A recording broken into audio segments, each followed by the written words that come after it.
Well, this is not mission difficult, Mr. Hunt. It's mission impossible.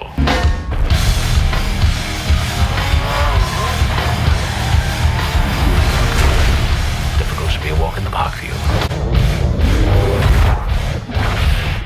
You gotta be kidding. Mission Impossible 2 came out in the year 2000 and was directed by John Woo. The franchise would once again bring back one of the biggest movie stars in the entire world, with Tom Cruise as Ethan Hunt. This time around, Ethan Hunt's hair was a little bit longer than the previous entry, but changing up Ethan Hunt's hair and changing out the director wasn't the only thing that this film was going to do differently from the first film. Of course, that first movie heavily leaned on the espionage and thriller side of the spy genre, whereas this second entry into the franchise would lean heavily into the action portion of the franchise. And it's crazy to think that in the first film, Tom Cruise never pulls the trigger of a gun, and that would somehow lead to one of the biggest action franchises today. But it's because of part 2 taking a sharp turn into the action genre that would make this franchise become the big action franchise we know today. And so today I'm continuing on with my Mission Impossible review series, where I will be watching and reviewing each and every one of the Mission Impossible films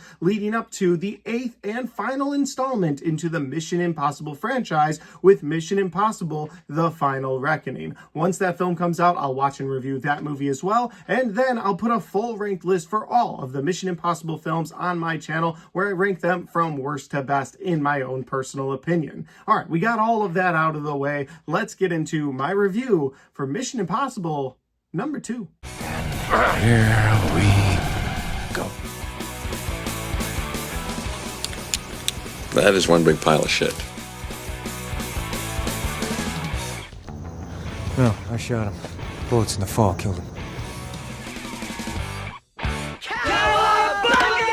So Mission Impossible 2 opens up with Ethan Hunt on an airplane with a scientist. You find out with a quick monologue at the beginning of the film that this scientist has created a super virus and is worried that it's going to get out and spread to the entire population and seriously hurt so many people on Earth. And the reason that this scientist reached out to Ethan Hunt in the first place was because he knew that Ethan Hunt was a good person and he has the antidote for this super virus. So he hands it over to Ethan Hunt on the plane, and Ethan keeps it safe.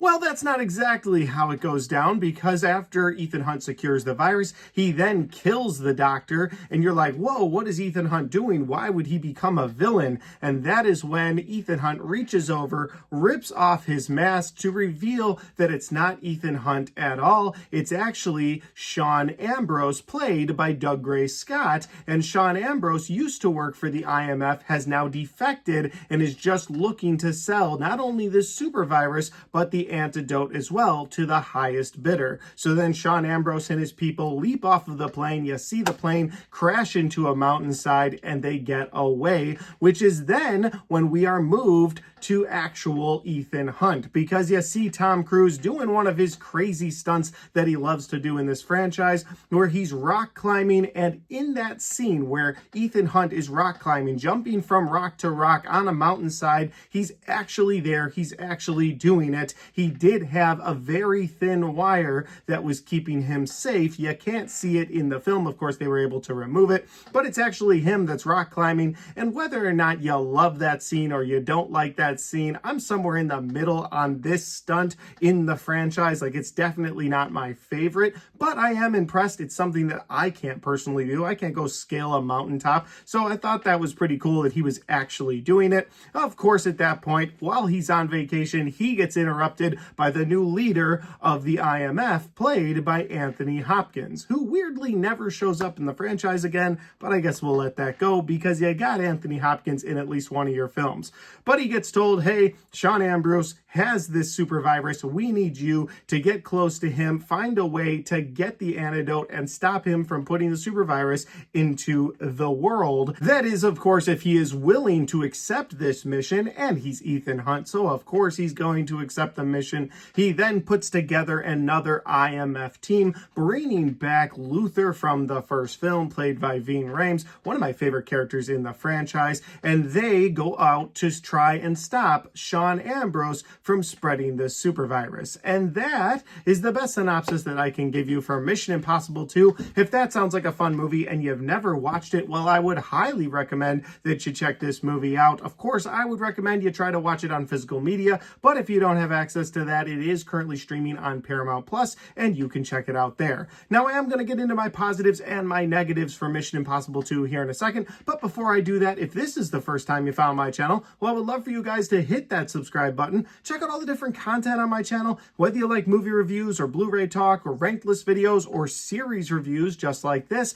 Well, I've got a little bit of everything on my channel, and I'd love for you guys to check it out.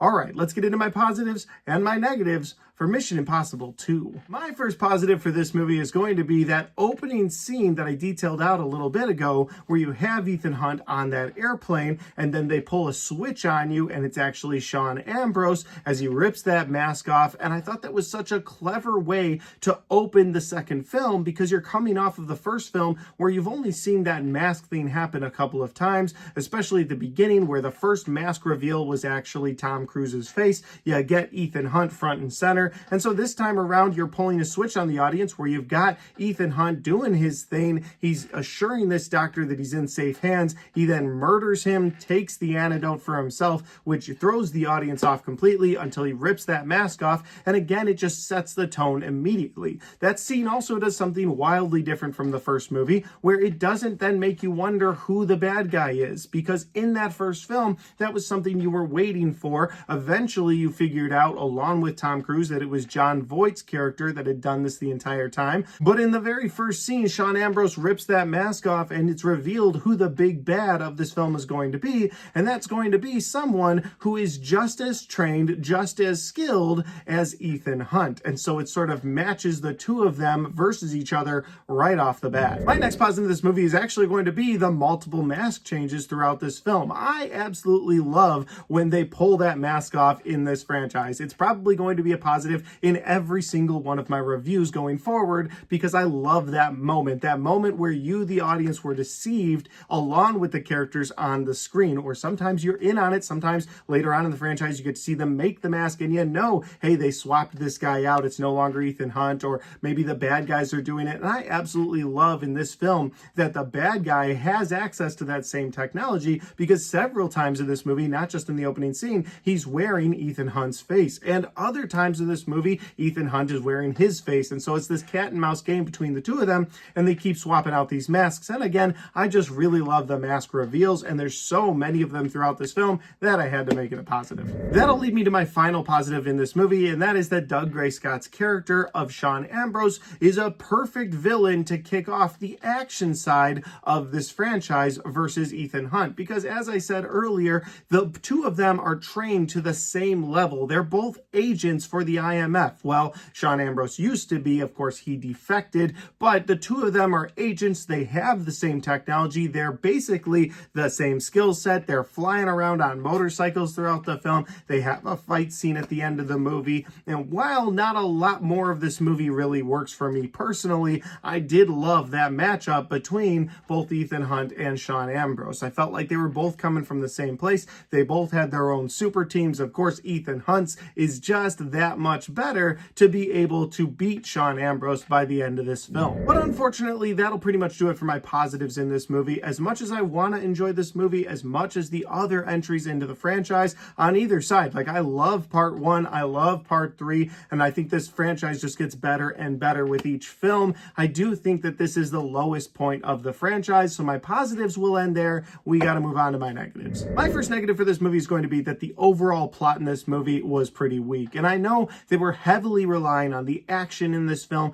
to sort of make the fans excited about this movie, but that means everything else took a back seat, including the plot. And for the plot of this movie, it's pretty cut and dry. You have Sean Ambrose, who I did put in my positives. I do think he's a good match for Ethan Hunt. However, the plot of what he's got going on is just guy is irritated with his old organization, wants to make a lot of money, so he steals the super virus and wants to sell it to the highest bidder, and Ethan Hunt goes after him. And that's the plot. plot. If you just compare this plot to the first movie, I'm not even saying looking into the future, because I know that most people, myself included, believe that this franchise gets better with time. So if we just look at the plot of this film versus the plot of the first film, well, that plot of the first film blows this one away. I mean, in that first movie, you see most of Ethan Hunt's team get killed, and then he goes on a revenge mission trying to figure out who set him up, who in the IMF task force is the bad guy. Of course, that leads him to that final confrontation with John Voight, where he's betrayed by someone he looked up to. And I love how interesting that plot is. And then you get into this movie, it's just like, hey, this guy, he wants to make a lot of money, and we're going to try to stop him with Ethan Hunt. And that's going to be the plot of the movie. And that's pretty much it. Now, listen, that could work. I understand that they were going towards the action side, but that leads to my next negative of this movie, and that is that John Woo's style of action in this film, in my opinion, doesn't really work for the character of Ethan Hunt. There's way too many moments, especially in the third act, of slow motion. They do it throughout the entire movie, but especially the third act. The fight scene at the end between Sean Ambrose and Ethan Hunt goes on way too long, and maybe that's them trying to stress how equally matched that they really are, but you end up putting that really long fight scene with so many moments of slow motion, along with John Woo's signature dove moment. There's just so many things packed into that final fight scene that didn't work for me, that I have to take the action and say, I know eventually this became a really fun action franchise, but this movie, while it kicked it off, while it got the ball rolling for this franchise to really go in the direction of action,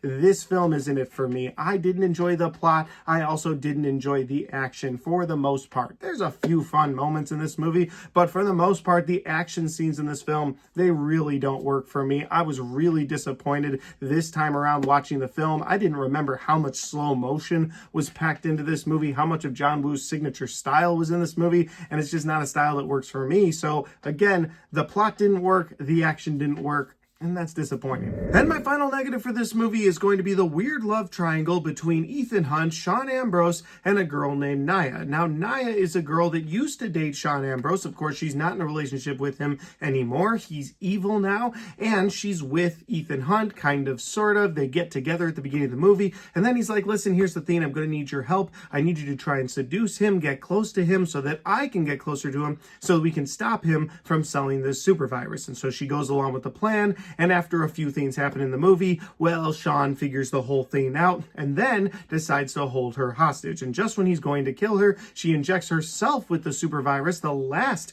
remaining super virus, so that he has to keep her alive. And she has to hope that Ethan Hunt will do everything in his power to get the antidote and save her. And then he does so much, goes out of his way to save her, to hit her with the antidote, to make sure that she's safe because he loves her. And then you never see her again in this series. I can forgive Anthony Hopkins coming into the series, leading the IMF, and then bouncing, never being part of it again. I can forgive the series for that because it's at least Anthony Hopkins. But in this case, you get Naya, who he absolutely loves, would do anything to save her, saves her life at the end of this movie. And in the third movie, it kicks off with him getting married to someone completely different. They just completely dropped that plot line. And I'm not upset that they dropped that plot line. I do appreciate the fact that the girl he marries in part 3 is someone we see multiple times in this franchise going forward, but for this film, you get this weird love triangle between the three of them, where she really wants to be with Ethan Hunt, he really wants to save her life,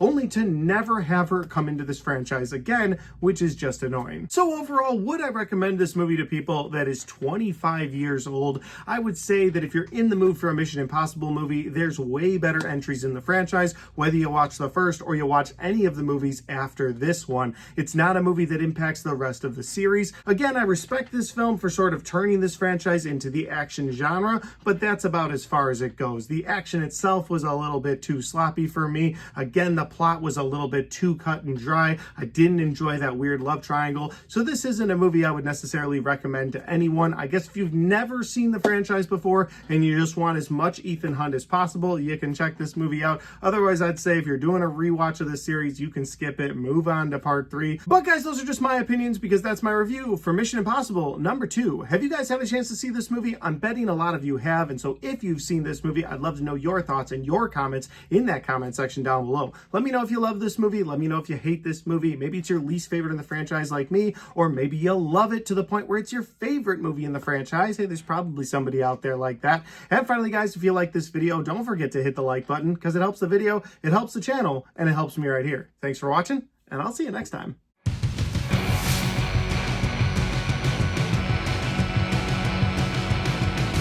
Alright guys, we got to the end of my Mission Impossible 2 review. Didn't have the best time watching this movie, but I had a great time making this review. If you like this, don't forget I'll be dropping several more Mission Impossible reviews leading up to the release of Mission Impossible: The Final Reckoning next week. And so there's going to be a lot of Mission Impossible content on my channel over the next week. I also have a Final Destination review series going right now, so there's a lot of content coming at you. In fact, if you want to check out any of that content, well, I've got all of my Mission Impossible reviews right there, and I've got all of my Final Destination reviews right there.